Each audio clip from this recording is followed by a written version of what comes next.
Every day, Gaza's people wake anew to this. This is the road into Gaza City, once the territory's main population centre. Even this has become a haven of sorts from the still worse conditions further north in Jabalia and the surrounding areas, cut off by Israeli troops, the focal point of their attacks. People in these areas that have been besieged have not had food or water for 30 days. And this is why we have seen such a huge amount of displacement into Gaza City and other areas of northern Gaza, because there is simply no way life can exist in these northern areas. The UN is warning of a strong likelihood of imminent famine, aid trucks having to bypass areas described as a siege within a siege. The Biden administration has given Israel till Wednesday to prove it's addressing such concerns, but with less than 3 months left in office, its leverage, demonstrably ineffective throughout this war, now at an even lower ebb. Growing fears that what's happening in northern Gaza could be more than a temporary forced displacement.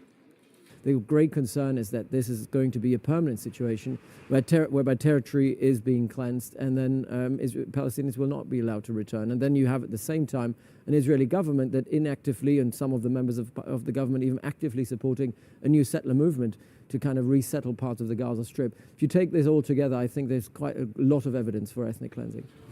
Israel's new foreign minister today, though, insisting Palestinians would be allowed back to the north.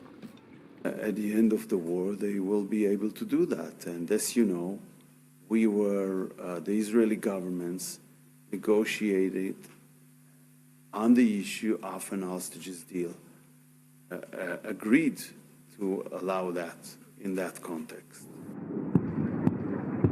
And on the day of a major barrage from Lebanon into northern Israel, he also talked of progress on a ceasefire with Hezbollah.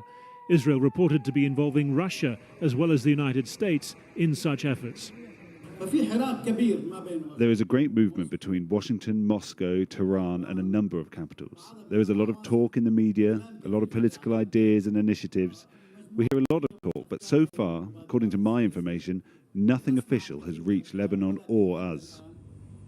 Lebanon and Gaza are the focus of a summit of Arab and Muslim nations today in Riyadh. Israel's prime minister has talked of the opportunities of the impending Trump presidency, but if that meant normalized ties with Saudi Arabia, its crown prince giving no encouragement. Mohammed bin Salman condemning what he called an Israeli genocide that undermined efforts for regional peace.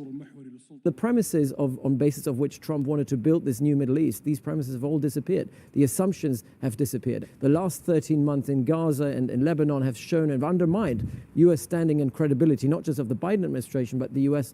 At large. With some U.S. arms sales potentially at stake ahead of this week's deadline, Israel today announced an expansion of its so-called humanitarian zone in southern Gaza. The more significant date, though, for this war, this region, isn't far away now, January the 20th, and the return of President Donald Trump.